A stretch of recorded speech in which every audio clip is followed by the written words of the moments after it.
Hello, wine lovers, trophy wine hunter. Welcome back to my Alsace wine journey. We're still doing some tastings for the Millesimes Alsace Digitasting 2021, brought to you by Vin Alsace. And today I'm tasting quite a well-known producer, Domaine Zind Humbrecht. So before we taste their wines, let's get to know a little bit about the winery and their history. Zind Humbrecht was established in 1620. That's the origins of both families who have had generations of winemakers. Um, they're basically located west of Colmar. The current Zind Humbrecht was kind of formed in 1959 when a Zind and a Humbrecht were married, but they have been traditional winemakers for many, many generations. It's now currently run by Olivier Humbrecht, who's pictured here. He's the 12th generation. I'm surprised because I didn't realize, I thought they were a much bigger winery because we see them a lot in Vancouver. They're only about 40 hectares, which is about medium size. There are much larger wineries or vineyards in Alsace. They're certified organic in 1998 and certified biodynamic in 2002. They have 4 Grand Cru vineyards, and they have 6 specialized or Lieu Dits vineyards, some of which we will be tasting in this tasting. In total, they produce about 12,000 to 15,000 cases per year, which again is about mid-size. It's not as large as I thought it would be. The first wine we're going to taste is their 2018 Riesling, Granite Rock. It's called, and it's Alsace AOC. So it's basically a second wine of their Grand Cru from the brand vineyard, which is a Grand Cru vineyard. In 2018, they added a very small production from their Rotenberg Grand Cru vineyard. So it's kind of a blend of those grapes. And actually, they are young vines, but what they mean by young is the average age is 36 years. So in the Grand Cru, it's much older vines. I'll also add in here that Zind Humbrecht has a great website also for all detail. They have a lot of detail, and in particular, each vintage, each wine, they have a write-up for. So it's very detailed and gives you drinking ranges. Next wine we're tasting is their 2018 Riesling from their Grand Cru vineyard of Rangen. So Rangen is the most southerly Grand Cru in Alsace, and it's quite a high altitude.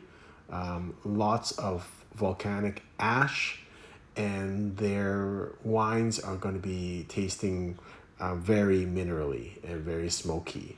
Very flinty, so very different from some of the Rieslings from the middle of Alsace and from the northern part. Very interesting to the comparison. It's also, the average age of the vine is 56 years, meant for long-term aging. It's not even supposed to drink to 2023. It can drink well for another 20 years easily.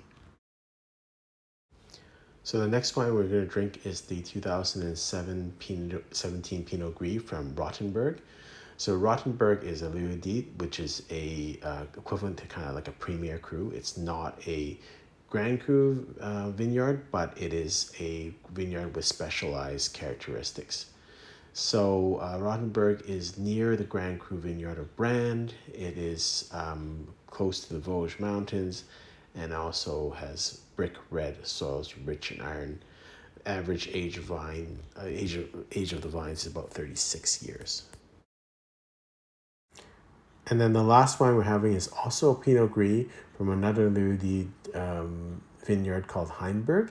So it'll be interesting to compare the two vineyards. Same grape, same vintage, just different vineyards. They have, again, this very steep vineyard. It's got a little bit different soil. It's got limestone, sandstone type soil that's also rich in iron.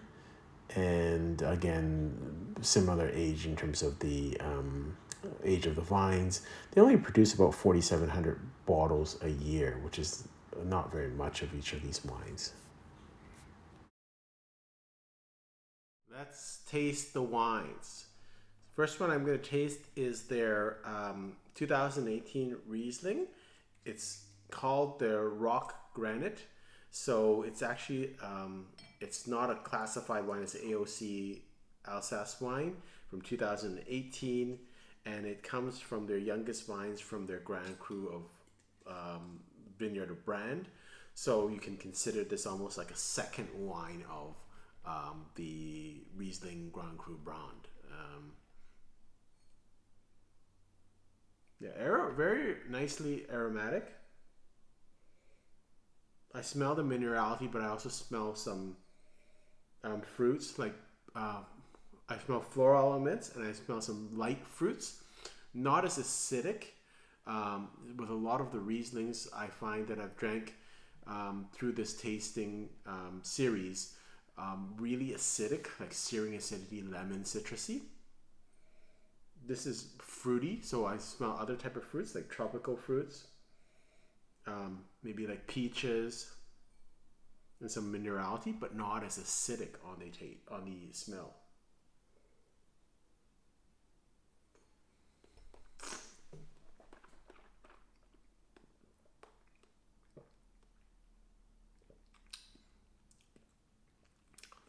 Medium weight. Acidity is medium. It's still fruity, but again, not as acidic as I find with some of the other Rieslings I've had. Nice, I think a better balance, quite frankly, and a bit more soft and delicate. On the aftertaste, you get some lime and grapefruit notes, minerality for sure. On the beginning taste, you get some honey and some pears. I like this wine. I'm going to give it 89 points.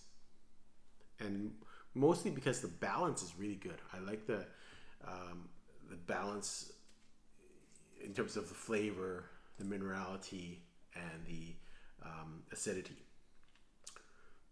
Now we're going to go to the 2018. It's a Riesling from the Grand Cru vineyard of Rangen.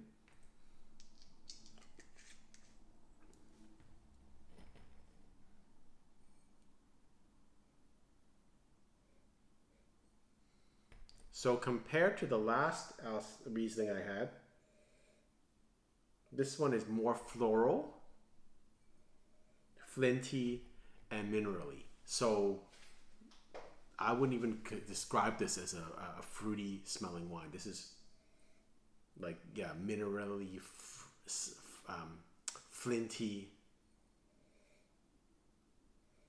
but very clear and precise with both wines that I've had so far from Zind. So maybe it's me, and maybe I'm doing this subconsciously, but what I find with the wines I've tasted through this Millesimes Alsace Digitasting is that the wines that are high environmental value and with Zind Humbrecht, they're biodynamic and organic, that they do taste very precise. Their flavors are very clear, and it's very easy to distinguish something, so I like that. It's not difficult to pick out distinct flavors. Yeah, so again, very I would describe this more as floral and on the stony, flinty side than fruity.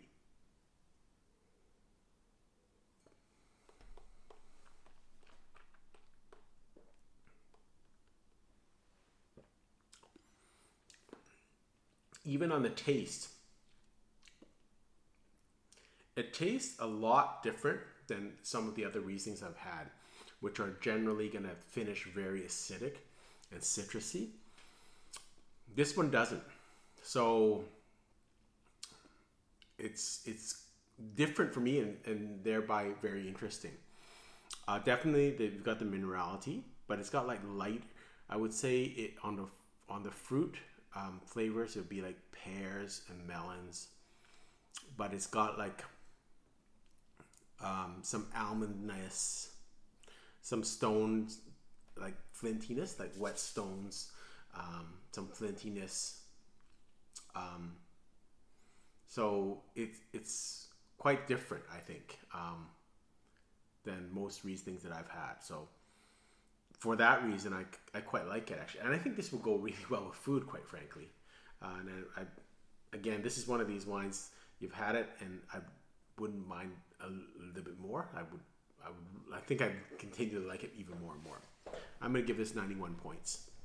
And it's one of the best Rieslings I've had throughout the tastings. So the next wine we're going to go to is, let's go to their, maybe the Pinot Gris. And this is the 2017, and this is from one of their Lieu Dits wineries, or kind of special vineyards. Not Grand Cru, but still has a special characteristic. So this is from Rotenberg. And this is 2017 Pinot Gris. You know what I like with Zind Humbrecht wines? I've seen with these three wines that I've smelled, all of them are very distinct, but they have a softness. They're not sharp. They're not. They're very well balanced. You know, they're not edgy. They're very balanced and melded. The aromas are very melded together. It doesn't. So for this one, I smell lychees. I smell fresh flowers.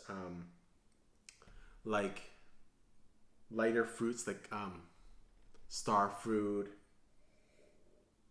like almost some tropical, like guava.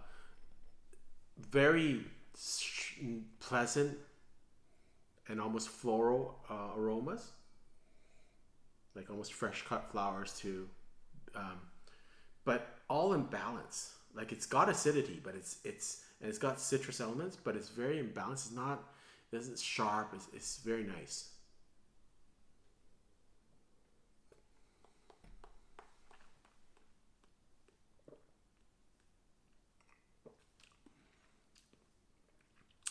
So I'm not normally a big Pinot Gris fan. One of the reasons is I don't really like grapefruit on the aftertaste. So this wine does have grapefruit and citrusy elements on the aftertaste. Has a bit of spiciness like of Pinot Gris grape, which personally I'm not crazy a fan of. But what I like about this one, it's got some honey elements and some apricots and tangerines on the front that balances really well. So I don't mind it as much.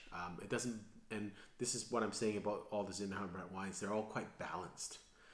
This wine does have a Wine Spectator rating. It's rated 90 points Wine Spectator. I think that's pretty close. To me, I'm going to rate it 89 points, but more because personally, I'm not a big Pinot Gris fan. So the last one we're going to have is another, it'd be interesting because this is from another Lieu Dits called Heimbourg. Pinot Gris, same grape, same vintage, which is 2017, just a different vineyard site.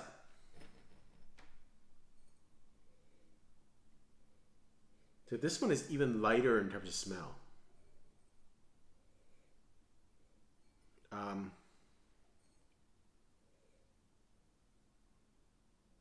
having trouble picking out the aromas on this one, quite frankly.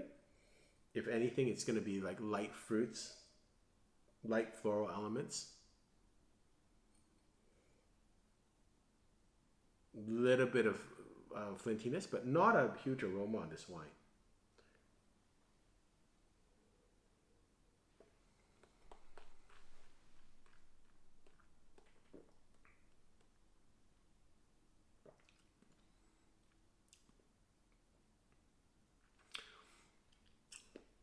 This wine, it's heavier and more intense than the last wine. So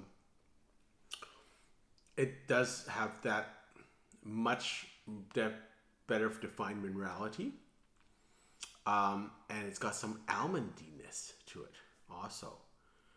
But a little bit thicker too, a little bit more intense. But again, I like it. It's so balanced for Pinot Gris to me. And again, for a person like me that doesn't like Pinot Gris, because I find it a little bit more tart, grapefruity, citrusy, I can see it in this wine, but it's well balanced by the fruit at the front. This wine has a Wine Spectator rating of 92 points. I'm going to agree with that rating. I love this wine. at this point, this is the best Alsace Pinot Gris I've had.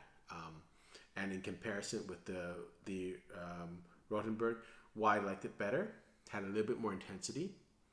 The nose on the Rotenberg was better, but this had a longer aftertaste, and I think a little bit thicker in terms of body, and I think it would go a little bit better with food. But really interesting wines. Final thoughts on the wines of Domaine Zind Humbrecht. I really enjoyed it. It is a winery. I actually thought it was. I learned a lot about the winery through this tasting. I thought it was bigger than it was, and I guess I was surprised because all their wines taste quite distinctive. In general, from the other wineries I've tasted, they do have a certain balance to them, a certain structure and elegance that others don't have. So I'm very impressed with that, and I can now understand why their wines command quite high prices. So I like that. I was surprised by the Pinot Gris. I'm not a big Pinot Gris fan. So quite a few favorites of mine on this tasting. So I'm really thrilled to be able to taste them. And I'm sure I'm going to be reviewing more Zind Humbrecht wines on this channel in the future. Until next time, happy drinking.